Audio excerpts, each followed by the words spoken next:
without any mention of birth. This omission was bizarre. But then again, a male journalist recently asked, "What's the connection?" Our author, Eve Ensign, was present at the birth of the grandma. She was in awe of vaginas before that birth. She's in tea worship now.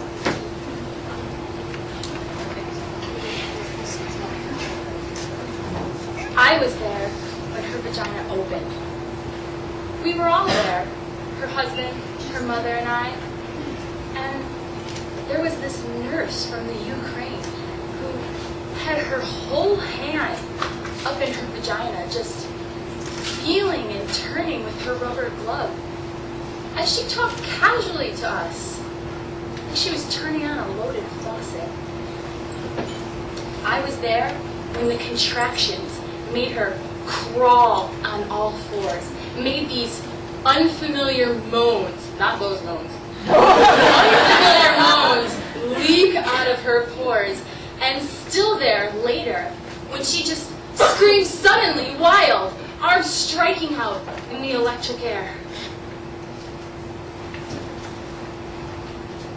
I was there when her vagina changed from this shy sexual hole to a archaeological tunnel, this sacred vessel of Venetian canals, or I like to think of it like a deep well with this tiny baby stuck inside, just waiting to be rescued.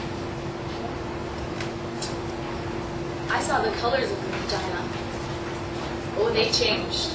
I saw this bruised, broken blue, this blistering tomato red, gray pink, the dark.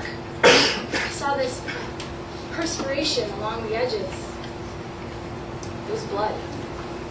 I saw this yellow-white liquid, the blood, the shit, the clots pushing out all the holes, just pushing and pushing, but I saw through the hole. The baby's head, little scratches of black hair, just there, right there, just behind the bone, like this hard, round memory. As the nurse from the Ukraine just kept turning and turning her slippery hand. I was there when her mother and I, we each held a leg and we spread her wide and we pushed with all of our strength against her pushing. And we pushed and we pushed, and there was her husband there, and he was sternly counting, doing that lamaz, doing that 1, 2, 3, telling her to focus harder. We looked in over them. We couldn't get our eyes out of that place. We forget the vagina, all of us. What else could explain our lack of awe, our lack of reverence? I was there when the doctor took these Alice in Wonderland-like spoons and reached in, and there, as her vagina became this operatic mouth, just singing and singing, opening up wide, first the head, then a little gray flapping arm, and finally this fast little swimming body just swimming and swimming and swimming into our weeping arms. I was there later when I turned and I faced her vagina. I stood and I allowed myself to see her just completely exposed. Swollen, mutilated, torn, just bleeding all over the doctor's hands, who, mind you, was just calmly sewing her there. I stood and her vagina suddenly became this wide, red, pulsing heart. You see, the heart is capable of sacrifice. So is the vagina. The heart is able to forgive and repair. It can change its shape to let us in and expand to let us out. So can the vagina.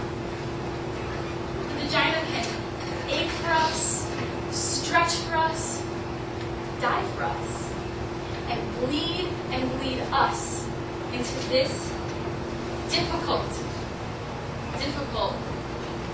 but wondrous world. I was there in the room. I remember.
We just want to give a big shout out to the publicity and the turnout that we had tonight.